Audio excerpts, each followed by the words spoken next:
If your Nintendo Switch controller isn't connecting to your Windows PC, it's usually caused by Bluetooth pairing issues, outdated drivers, or Steam not detecting it properly. In this video, I'll show you step by step how to fix it and get your controller working again. So let's get started. Fix 1. Pair the controller correctly. Slide off both Joy-Cons by pressing the small black button and sliding up. This puts them in Bluetooth pairing mode. On your PC or laptop, turn on Bluetooth. Open the Start menu. Go to Settings or search for it. In Settings, open Bluetooth and Devices and ensure Bluetooth is on. Click Add Device. Then select Bluetooth. Put the Joy-Con in pairing mode by holding the small sync button until light flashes. Your PC should detect Joy-Con L or Joy-Con R. Just click on their names to pair.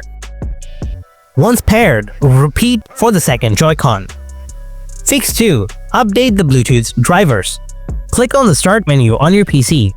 Search Device Manager and open it. Expand the Bluetooth section.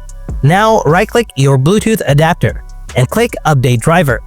Select Search Automatically and let Windows do the rest. Outdated Bluetooth drivers can block controller pairing, especially on older laptops. Fix 3. Remove and repair.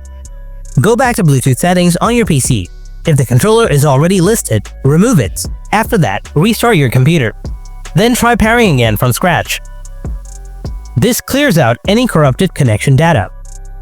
Fix 4. Use a different Bluetooth adapter.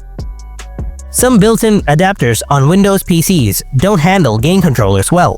Try using a USB Bluetooth dongle like the TP-Link UB500 or Asus BT500.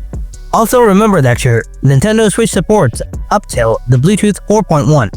A PC or a dongle of 5.1 Bluetooth can cause this issue to happen. Be sure to buy a Bluetooth 4.1 dongle to get the best results. You can find that out if you look for the product info. If you found this video helpful, then drop a like, and if you have any kind of questions, then ask me in the comment section below. Thanks for watching. I'll see you in the next video. Until then, stay tuned and take care.